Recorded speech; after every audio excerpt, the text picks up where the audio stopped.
I am a 33 years old female, have been engaged to my fiancé, 37 male, for 5 months.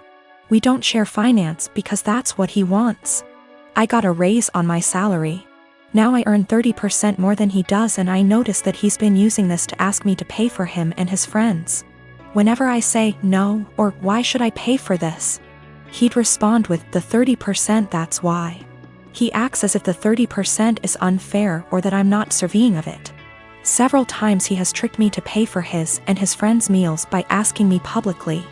Let me say that I'm too nice to say no. I hate confrontation, especially when we're at a public place like a restaurant, so I just grin and pay. Last Tuesday, he asked me to join him and his buddies for dinner. I told him from the start I wasn't paying for their food and he shouldn't expect me to. He said he got this and no worries. We got to the restaurant, met his friends, ordered food. And in the middle of the meal he leaned in and whispered that I would be paying for everything he and his friends ordered. I got so mad I whispered back, no. But he probably relied on me not causing a scene in public and in front of his friends. He said, you have enough money, you could pay for everyone's food, 30%, remember? I was fuming inside. Instead of reacting negatively and losing my temper, I waited till the bills arrived. They were already split from the start when we first ordered. I paid for mine, then I excused myself to the restroom. I then sneaked out from there, got into my car and went home. I started getting phone calls from my fiancé, then texts asking where I was. I texted back saying I didn't appreciate how he put me in this situation and basically tricking me into paying for his and his friends' food. I told him I went home, then stopped replying.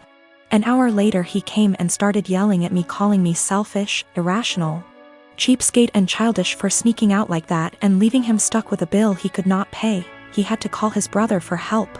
We had a loud argument, then he walked out. His friends didn't speak to me on this, but he told me they're disappointed in my behavior and are telling him to take time and reflect on the type of woman he's gonna be married to. He said that because the restaurant wasn't expensive, then I could have just paid. He admitted not telling me about it till later, knowing I'd refuse. He still thinks my reaction was childish and unacceptable. My wife and I, both mid-30s, have been happily married for 9 years. We don't have any kids and don't want kids. We had the what if talk before getting married. She told me she would want to have an abortion if she ever got pregnant. Yesterday my wife told me she's 9 weeks pregnant. She's on the pill, but accidents happen. She said she wants to carry to term and give the baby up for adoption. Naturally, I was surprised by the news and her change of mind. I asked her if she considered getting an abortion. She said she had, but she doesn't want to because she feels a bond to the fetus. She told me she has been researching adoption and learned that the local adoption agencies only accept birth mothers who are okay with having an open adoption. I told her I wasn't really comfortable with this and asked her if she would have an abortion. She started crying and spent the night at her sister's place. She won't answer my phone calls. I'm uncomfortable with this for a few reasons. I was adopted at birth and my adoptive parents weren't the best. I know this isn't the case for everyone who was adopted, but I can't help but have a negative view about it. A few years ago I tried to find my biological parents to learn my medical history, but I couldn't. I was sore about it for a little while, but it doesn't bother me anymore. My wife is aware of these points. I just don't want to pass on my genes because they're essentially a mystery to me. I also don't like kids. My wife said she actually would prefer to keep the baby, but she knows I wouldn't want to. So she said having an open adoption sounded like a reasonable compromise. I understand why she thinks that, but I still don't want to have any biological children, regardless of how much / little I would be involved in raising him or her. My wife takes birth control for reasons other than contraception. If she ever wanted to stop taking it, I would support her 100%. I realize that I'm an idiot for not getting a vasectomy a long time ago though.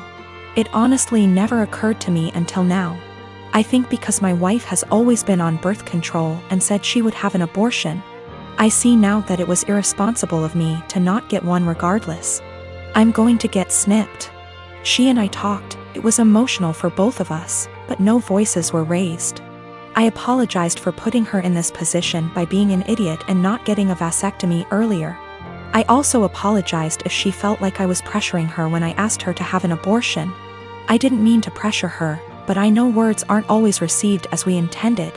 She said she felt pressured a little, but forgave me because she knows I was totally caught off guard. She apologized for having a change of heart regarding abortion. She said she was really surprised by her own feelings and hopes I don't feel like she tricked me. I don't. We mutually agreed that it would be good to spend one more night apart to really think. We've always have a strong marriage, and we're both committed to working through this, whatever that may look like. I knew my ex for almost 10 years. We go back all the way to high school and have been friends. After we graduated, I said it and asked her out, and we became a couple. We dated for almost 6 years before she came to me and told me she was pregnant. I won't lie, I loved her at the time, and this was actually quite exciting to me, so I proposed. She, however, seemed super worried. I sat down and talked with her about it. I told her that even if she did decide to terminate the pregnancy, I would be by her side and still wanted to marry her. She was super awkward about it, but decided to keep the child and accepted my proposal. These past 7 months have been a roller coaster. She moved in with me and we began getting ready for our daughter's birth, and we were planning on getting married after she is born. That was until a few weeks ago. An old acquaintance from high school reached out to me. I was never good friends with him, but he said that he felt guilty about letting an innocent man suffer for his and my ex's mistakes. This guy claimed that he was the father of my ex's child and that my ex had been lying to me. It turns out that my ex and him got reacquainted about a year ago and started having sex. Around the time my ex got pregnant, they began having unprotected sex. He is not lying about this. He sent me photos of them together and showed me texts between the two of them. I was able to get my ex's phone and confirmed they were real. Along with this, he sent me a string of Facebook messages of my ex admitting to lying to me because I make more money than the real father, and she would rather I care for it. Suffice to say, I was pissed. I confronted her, she cried, I cried, it was a mess. In the end, I broke it off then and there and evicted her from my apartment. She's in the process of moving out now, but I have not said a single word to her. I have pretty much told her that I want her out of my life. I also demanded a DNA test the minute the child is born. If it is mine, I'll help her support it. If not, then I am never seeing her again. I've been cold to her. Her and her parents has tried multiple times to work it out with me, but I've refused any contact with them.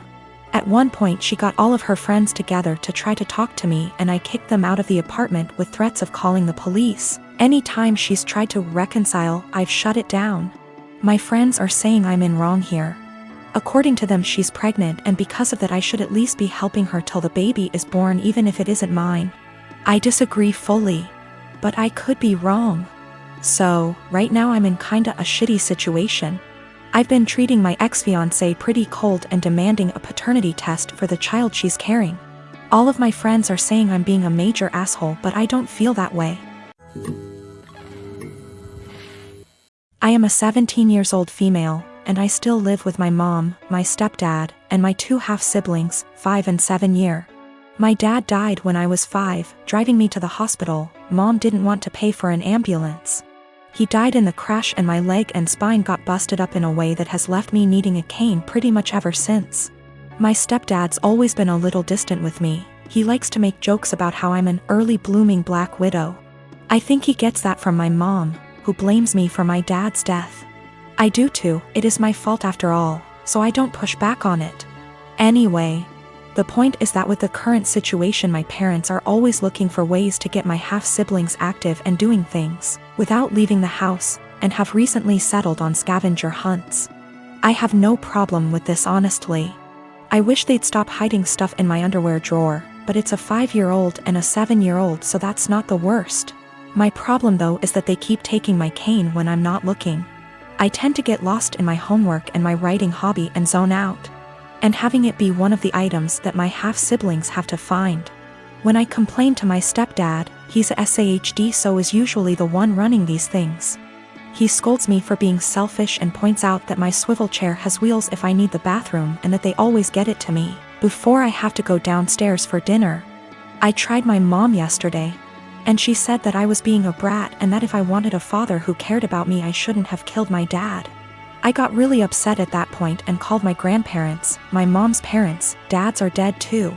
They showed up at 10 p.m. yesterday, and Grandma screamed at them while Grandpa packed my stuff up and helped me out to their car. My mom's been blowing up my phone and email, calling me all sorts of names and accusing me of turning her family against her and trying to get her in legal trouble, since minors can't move out. And I can't help but think that maybe she's